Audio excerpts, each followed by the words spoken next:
최근에 이 경찰청이 예산 부족으로 인해서 초과 근무 자제 지침을 내리면서 일선 경찰관들 사이에서 불만이 커져 나오고 있습니다. 일각에서는 이 서장의 판단에 따라서 지급을 한다라는 오해까지 번지면서 형평성 논란도 제기되고 있는 상황인데요.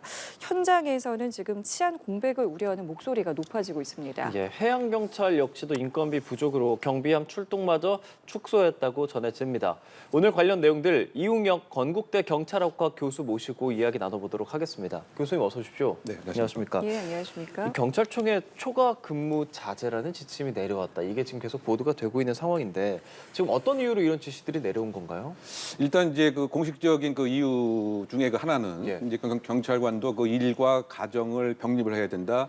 그 워라벨의 그 중요성이 좀 필요하지 않느냐, 뭐 그런 것이었는데 실제적인 또 그 이유 자체는 뭐 경찰청장도 인정을 하면서 뭐 사과를 한 것으로 알려져 있습니다만 올해 그 편성된 소위 그 인건비, 그 수당과 관련된 인건비가 1조 3천억 정도가 되는데요. 10월 달이 되면서 거의 90%가량 소진이 된 겁니다. 그러다 보니까 이제 11월 달에 이게 지급에 대한 빨간불이 이제 켜진 탓에 이른바 업무 자제령이라고 표현할까요? 정시에 그 퇴근을 하고 가급적 수당 신청을 하지 말고 필요한 경우에는 연가로 그 돌려라. 뭐 이러한 이제 지시를 했기 때문에 어떻게 본다면 이제 그 대한민국 정부 수립 이후에 이와 같은 일이 아마 제가 볼 때는 초유의 사태가 아닌가 이런 생각이 듭니다. 이렇게 인건비 수당 때문에 치안 업무를 줄여라고 하는 이런 지시를 한 점에서 보게 된다면 일단은 조금 더 내부적인 좀 분석이 있어야 되겠지만 일단 외관상에 비춰진 모습은 정부의 재정 운영의 미숙이 아닌가 뭐 이런 점 하나 들을 수가 있고요. 두 번째는 치안 정책에 대한 정확한 예측을 왜 이렇게 못했던가.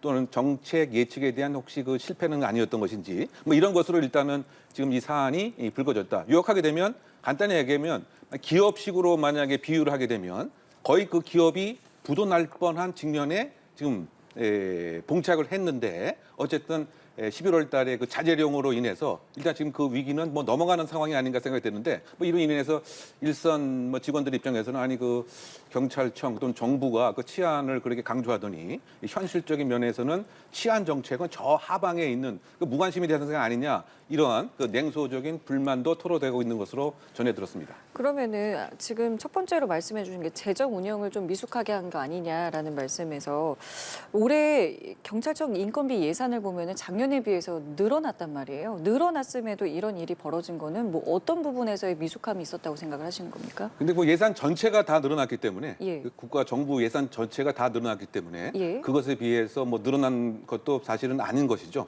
똑같이 다 다른 분야도 늘어났기 때문에. 네. 근데 그럼에도 불구하고 지금 요인에 관한 문제를 지금 네. 질문하신 걸로 이해를 하는데요. 예측 못한 이유, 미숙하게 예측한 점. 그 점은 뭐 첫째로 꼽을 수 있는 것이 그 작년에 발생했던 그 이태원 그 참사로 인해서 네. 이른바 그 경비에 대한 수요가 대폭 증가하게 되는 이런 현실에 대한 예측을 못했던 거죠. 즉 바꿔 얘기하면 과거에 예를 들면 경찰이 꼭 나가지 않아도 되는 그런 상황에도 지금 뭐 축제라든가 예. 여러 가지 다중 운집하는 그런 행사에 그 수준 이상의 평균 이상의 이 경비 인력 또는 교통 인력이 동원되다 보니까 사실은 그 예상보다 그 시간 외 수당이 초과되는 이런 원인이 하나 또 있었을 거고요. 네. 두 번째는 그 올 여름을 넘어서면서 그 흉기 난동 사건이라고 하는 그런 그 공포스러운 사회 전체가 경악할 만한 일이 있었기 때문에 네. 경찰이 어쨌든 여기에 대한 일정한 대응과 뭐 반응을 보여야 되는 그런 측면에서 이 순찰을 대폭 늘리는 어떤 면에서는 이것이 정말 효과가 있는가 여부는 일단 차치하더라도 네네. 무엇인가 그 시민들에게 보여줘야 되겠다고 하는 뭐 그러다 실제로 보니까 그때 불안감이 굉장히 고조돼 있는 상황이기도 했으니까. 네 그렇죠. 그러다 보니까 또 여기에 동원되는 인력 자체가 평상시보다 대폭 증가되는 또 이런 면에서 예. 그 시간 외 수당이 또 증가됐고요. 사실 또 이것과 뭐 유사한 맥락에서 그 짐벌이 대회에 있어서 예. 경찰의 그 수송 또는 주변의 안전 이것도 사실은 또 예측지 못한 또 그런 것이었다고 한다면 또 하나는 그 홍수와 또 관련돼서 여러 가지 또 경비 인력이 뭐 동원되는 네. 근데 뭐 이런 것 등을 사실상 이 전문가적 시각에서 보게 되면 사전에 그 예측을 해서 어느 정도 대비를 하는 뭐 이것이 사실 그 전문 영역에서의 그 재정 운영의 전문가 또 치안 정책의 예측에 있어서의 전문성 등이 미숙한 것이 아닌가라고 하는 요인을 그 제가 지적을 한 것입니다. 그렇네요. 그렇습니다. 뭐 이태원 참사, 흉기난동, 잼버리, 홍수 등 다양한 요인들이 있었고 안전이 중요하니까 많은 인원들이 나간 것은 맞습니다. 그리고 사실 우리가 보통 그런 현장에 그전까지는 의경들이 좀 많이 있었잖아요. 네. 의경이 폐지되면서 그것을 경찰력으로 채우기 때문에 더 예산이 부족해진 것 아니냐 이런 시각에 대해서는 어떻게 생각하십니까? 네, 그것도 뭐 적절한 그 분석이 아닌가 그 생각이 됩니다. 예, 의경이 폐지되기 그 직전에 어떠한 그 얘기가 있었냐면 소위 말해서 3배 이상의 그 경찰 인력과 시간이 필요할 것이다. 의경이 없어짐으로 인해서. 예. 그런데 그거 현실화가 되었던 거죠. 그 과거에는 이제 의경 자체가 시위 또 관리, 집회 관리 또 필요한 경우에 뭐 순찰 뭐 이것을 사실상 특별한 이 임금을 지급하지 않고 활용하는 뭐 이런 면이 좀 있었던 거죠. 그런데 이제 이렇게 의경이 없어짐으로 인해서는 결국은 그것을 대체하는 것이 이제 이 직업 경찰관인데 같은 비율로 하다 보니까 이게 3배 이상의 동원과 인력이 필요하다 보니까 그 역시 지금 제가 설명드린 그 시간의 근무 수당을 상승시키는 이제 그러한 그 요인이었다. 근데 이 역시 그러면 그것을 관련 정보기관에서 그것이 그 기재부가 되었던 인사혁신처가 되었던 뭐 주무기관인 뭐 경찰청이든 무엇인가 사전에 그 예측을 해서 정부의 가장 중요한 존립 이유는 안보와 치안을 안전하게 유지하는 겁니다. 네. 뭐 그것이 없다고 하면 굳이 그 국가와 정부의 기능 자체에 이렇게 우리가 많은 세금을 낼 뭐 그런 의미도 사실은 이렇게 희석되는 이런 거 아닙니까? 뭐 그것을 사전에 그 예측을 해서 무엇인가 대비를 했어야 되는데 그러게요. 10월 달에 그 이르렀어야 거의 예산이 90% 소진되고 나서 그러다 보니까 이제 11월 달에 지금 우리가 설명한 바와 같이 조금 뭐 이상한 어떻게 본다면 근무 지시를 한 것이 아닌가. 만약에 이것을 안보의 그 상황에 그 비추어 보면 그 DMZ 휴전선에 계속 근무 경계를 해야 되는데 군인들에게 이런 장병들에게 또는 그 장교에게 지급할 인건비가 없으니까 경계 근무 그만해라. 라고 하는 것은 이게 우리가 납득하지 그렇죠. 못하는 얘기 아닙니까? 그만큼 안보와 치안은 다른 정책에 비해서 우선순위가 설정이 돼야 되고요. 네. 예산에 대한 배정에 있어서도 사실은 국가의 가장 중요한 임무가 안보와 치안이기 때문에 가장 우선순위에 앞에 있어야 되는데 이번 쭉 가만히 그 살펴보게 되면 치안에 대한 정책은 정부에서 상당히 좀 하방에 위치해서 그때 즉흥식으로 발표를 했기 때문에 이런 문제가 있었던 것은 아닌가 뭐 이런 생각을 하는 거죠. 예. 그리고 아까 그 의경 폐지도 그 의경 폐지에 대한 여러 가지 또 국방 자원하고의 미스매치가 있다 보니까 의경 폐지를 다시 복원하는 것은 없던 것으로 하겠다. 또 이런 입장을 또 밝히지 않았습니까? 그러다가 다시 또 지금 인력 자체가 그 필요하니까 뭐 또 다른 방법을 또 생각하겠다. 또 이따가 또 얘기 나오겠지만 그 치안 센터에 관한 것도 지금 폐지한다고 했다가 다시 재검토하겠다. 예. 그러니까 제가 지금 강조하는 것이 가장 안정적이고 중장기적인 시각을 가져야 할 것이 안보 정책과 치안 정책인데 치안 정책이 상당히 지금 이 하방에 위치되어 있는 것이 가장 큰 원인이 아닌가 좀 지적을 하고 싶습니다. 그러면 이것도 좀 개인적으로 여쭤보고 싶은 게 경찰분들도 주 52시간제에 맞춰서 지금 근무가 진행이 되고 있는 건가요? 이 부분이 지금 굉장히 궁금한데요. 그렇죠. 뭐 기본적으로 이제 뭐 근로자의 그 지위이고요. 뭐 다른 예. 공무원하고 이제 그 비슷한 이제 그런 적용을 받고 되는 거죠. 기본 근무 시간 40시간 플러스 연장 근무 그 12시간 그리고 이제 공무원 보수에 있어서 57시간까지 근무를 할 수 있고 그것에 초과 근무 시간 자체는 네. 일일 4시간을 넘지 못하는 이제 그런 것은 거의 동일하게 그 적용이 됩니다. 그러니까 쉽게 네네. 그 요약을 하게 되면 사실상 그 한 달 동안 네. 한 달 기준 하게 되면 60시간의 초과 근무를 인정받을 수도 있는 것이 가장 그 최대치군요. 최대치라고 이제 봐야 되겠죠. 예. 그래서 그것은 이제 일반 뭐 공무원 또 근로자하고 상당히 그 유사하고요. 이번 사안에 있어서 예를 들면 지구대 근무자의 경우에 있어서는 예를 들면 60시간인데 이것을 40시간까지만 인정을 하겠다라든가 네. 이런 이제 지침이라든가 또는 그 정보과에 근무하는 이제 IO 정보 형사들 같은 경우 뭐 예를 들면 40시간이었는데 30시간까지만 인정을 하겠다. 또 형사 같은 경우는 이게 더 근무가 그러니까 뭐 많이 하게 내근직 되죠. 따로 외근직 네. 따로 뭐 이런 부분들이 그러니까 근데 형사 같은- 현실적으로 가능은 한 겁니까? 그러니까 제가 지금 설명드린 거 이제 그것을 가능한지를 얘기하고 있는 건데요. 네. 형사 같은 경우는 80시간인데 이거를 예를 들면 60시간 대폭 줄여라. 네. 그러면 그걸 가능하기 위해서는 지금 목전에 있는 그 치안 업무를 하지 말아야 되는 거죠. 그래 가능한 건데 그것은 사실상 현실적으로 국가 공무원의 또 경찰의 소명 의식상 그렇게 할 수는 없는 것이기 때문에 결과론적으로 보게 되면 마치 열정 페이를 하라고 하는 것에 다름이 없는 뭐 이런 그 상황이겠죠. 예. 물론 지금 현재 그 경찰청의 그 입장은 11월 달에 이와 같은 조치를 했기 때문에 지금 12월 달에는 이런 문제가 없이 이 관련 수당을 최대한 다 지급이 가능하다라고 하는 이제 입장으로 제가 전에 들었습니다만 그런데 사실상 이런 일이 생기기 전에 일정한 조치를 했어야지 소위 말해서 개미와 그 배짱이처럼 목전에 이제 이 식량이 없다 보니까 갑자기 이런 조치를 해서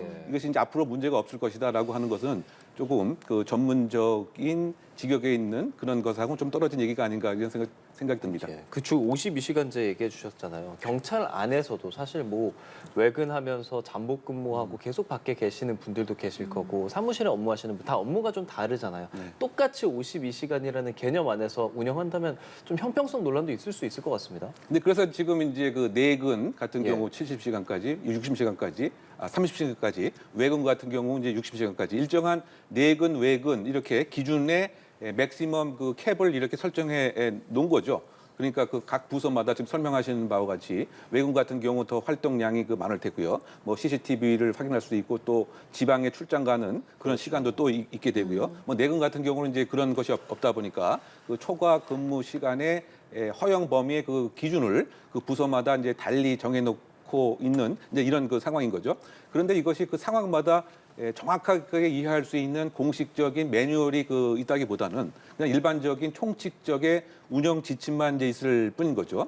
그러다 보니까 이제 이번 그 사안 같은 경우에도 예를 들면 지금 각 지방 경찰청별로 그 예산이 인건비가 남아 있는 그 범위가 좀 다르기 때문에 예를 들면 경찰서장 그 재량으로 이것을 적정하게 사용을 하라라고 이제 또 지침이 내려갔는데 근데 제가 그 생각할 때는 똑같은 그 치안 업무인데 그 경찰서마다 소위 말해서 그 시간 외 수당의 그 액수 자체가 달라진다고 하는 것도 이것이 무엇인가 조금 회계의 그 투명성, 예산의 객관성, 예산의 효율성 뭐 이런 면에서는 좀 떨어진 것이 아닌가 뭐 이런 그 비판도 해봄직합니다. 예. 결국 그 요약을 하게 되면 이와 같은 그 문제 자체가 다시는 없어야 되는데 이게 잘못되게 되면 치안 공백으로 연결될 수밖에 없는 거죠. 더군다나 지금 연말 연시 그 특별 그 방범 기간 예. 또 최근에 예를 들면 그 음주 운전자 단속 뭐 등등에 관한 치안 수요가 더 증가되는 이런 그 상황인데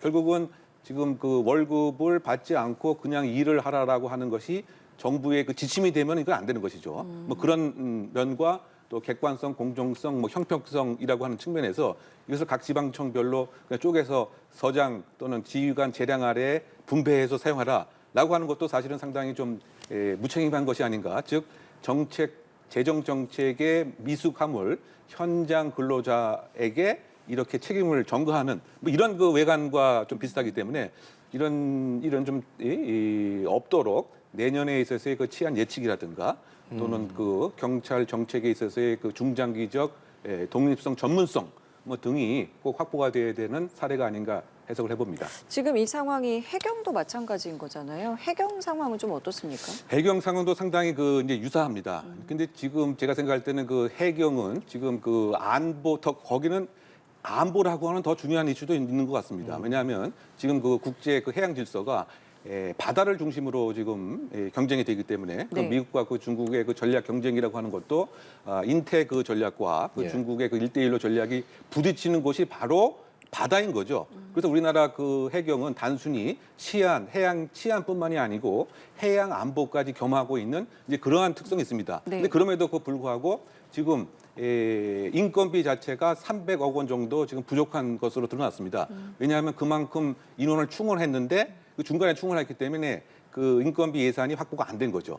그러다 보니까 해양 경계의 또는 해양 구역이 순찰하는 함정수를 2대에서 1대로 줄였고 그다음에 그 근무 교대하는 시간을 그 줄이기 위해서 사실은 만나서 근무 교대를 해야 되는데 그냥 그 서면상으로 근무 교대를 하는 것으로 줄였고, 근데 이것은 사실상 그 제가 생각하는 치안뿐만이 아니고 해양 경찰 같은 경우는 제가 지금 설명한 바와 같이 그 안보라고 하는 중요한 그 측면의 그 하나인데, 이렇게 역시 그 인건비의 그 부족과 예상을 하지 못하는 뭐 그런 것이 어떻게 지금 현재 그 진행이 되었던 것이냐, 이 역시 그 재정 운영의 그 미숙 때문에 이런 것이 아닌가, 뭐 이런 평가를 해봅니다. 예. 그리고 조금 전에 말씀해 주셨잖아요. 그 치안센터. 그러니까 지구대 파출소 치안센터 이 차이도 좀 궁금한데, 일단 그 치안센터를 없애려고 했다가 재검토한다. 그 배경과 그 목적이 무엇인지 좀 궁금합니다. 네, 일단은 뭐 지구대 그 파출소는 중소도시, 대도시에 30명, 50명, 60명의 그 집중 경찰관이 그 순찰 등을 하는 뭐 그런 것으로 이해를 한다면, 지금 그 치안센터는 주로 농촌 그 지역에 예를 들면 아침 9시부터 저녁 6시까지 1인 정도의 경찰관이 그 근무를 하면서 치안 정보에 대한 그 소개라든가 또는 거기에 그 어르신에 대한 여러 가지 안전에 대한 뭐 정보라든가 라고 하는 것을 이제 담당하는 거죠. 요약하게 되면 그 규모와 역할이 차이가 있지만 지금 그 읍면동의 그 대다수의 치안 유지의 추는 결국 이제 치안센터입니다. 어쨌든 개념에 관한 구분은 설명을 했고요. 예. 그런데 지금 이 치안센터가 뭐 900여 개 정도가 있었는데 처음 이 정부의 발표는 500개, 600개로 줄인다고 했다가 지금 그렇다고 본다면 읍면동의 안전에 사각지대가 있는 것은 아니냐, 이런 거 국회에서의 그 비판이 있어서 지금 경찰청장이 그것을 다시 재검토하겠다라고 하는 입장을 밝혔습니다. 그리고 이제 그 두 번째 그 질문에서 이렇게 치안센터를 줄이려고 했던 그 배경은 아까 잠깐 설명드렸던 흉기 난동과 관련돼서 정부가 그 치안 대책을 만들었는데 치안 중심으로 가겠다. 이제 그 얘기는 뭐냐면 인원을 내근직 또는 이를테면 좀 치안 수요가 적은 곳의 인원을 빼서 약 9천 명 정도 상당의 기동대원, 순찰을 전문으로 하는 기동대원을 만들겠다고 하는 것이었죠. 그러다 보니까 지금 윗돌 빼서 아랫돌 괴는 이런 형식인 거죠. 전체의 경찰 인력이 늘어나지는 않고 어느 쪽에서 빼야 되니까 그 내근 부서라든가 또는 부서를 통폐합한다든가 또는 그 지금 치안센터의 그 인력이라든가 이거를 다 이제 빼다 보니까 자연스럽게 이제 반 정도가 줄어드는 뭐 이런 결과가 그 생기다 보니까 그 지금 국회에서도 농촌 중심에 있는 지역구 의원들은 아니 그 우리 이 지역에 치안 공백이 생기는 것이 아니냐, 뭐 이런 것을 이제 국회에서 경찰청장에게 이의제기가 아닌 의사표명을 좀 했던 것 같습니다. 그래서 이제 그 역시 지금 다시 재검토를 그 하는 것으로 지금 바뀌는 뭐 이런 상황인데 네. 이 역시 요약을 하게 되면 이 중장기적인 전망과 면밀한 치안 검토를 하지 않고 그때 무슨 일이 생기면 또는 그 정치권에서 특정한 요구가 있게 되면 그것에 즉흥적으로만 대응을 하다 보니까 한 달, 두 달 지나고 나면 이런 문제가 계속 발생하게 되는 것이 아닌가. 이 역시 그 치안 정책이 국가의 그 중요한 뭐 이런 안전에 대한 근본 뭐랄까요 밀착성 또는 전문성, 관심 이것이 좀 부족했기 때문에 지금 재정 운영에서부터 치안센터 폐지의 또 번복까지 이렇게 전개되는 것이 아닌가라고 하는 비판이 가할 수 있는 대목으로 보입니다. 예, 지금 교수님 말씀을 쭉 들으면서 이 중요성에 대해서는 충분히 이해가 됐는데 그렇다면 이제 내년부터는 좀 지금과는 다른 모습들이 있어야 될 거 아니에요. 일단 가장 중요한 건 예산일 것이고 또 방향성 설정일 것 같은데 어떤 부분을 좀 더 보완해서 진행돼야 된다고 생각을 하시는지요? 네, 뭐 예산을 이제 6% 이상 증대를 시켰다, 뭐 이런 것으로 이제 알려져 있는데요. 네. 지금 그 현대 치안의 가장 그 중요한 것은 네트워크 치안을 구사를 해야 됩니다. 경찰 혼자서 물리적으로 순찰만을 강화하고 보여주기식으로만 이렇게 해서는 지금과 같은 재정 운영에 낭비가 있는 것이죠. 그리고 순찰이라고 하는 것이 실질적인 효과가 없다라고 하는 것이 실험에 의해서 선진국 경찰의 분석에 의해서 판명이 됐음에도 불구하고 우리는 그 전통적으로 이루어왔던 많은 인력을 보여주는, 그래서 그렇게 되면 자연스럽게 범죄가 줄어들겠지라고 생각하는 과거 패러다임에 매몰돼 있기 때문에 첫째는 그 예산 증가뿐만이 아니고 네트워크 치안을 통해서, 네트워크라고 하는 것은 지방의 그 이를테면 자치 방범 순찰대가 될 수도 있고요. 또 필요한 경우에는 그 지역의 특정적인 시민의 협조적인 치안 활동도 될 수가 있고요.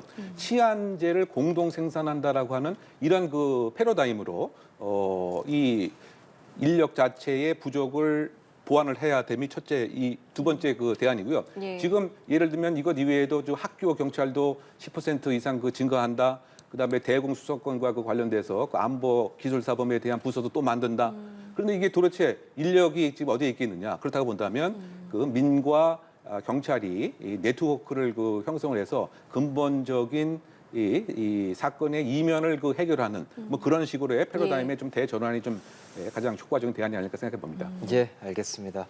오늘 말씀 여기까지 듣도록 하겠습니다. 지금까지 이웅혁 건국대 경찰학과 교수와 말씀 나눠봤습니다. 고맙습니다. 감사합니다.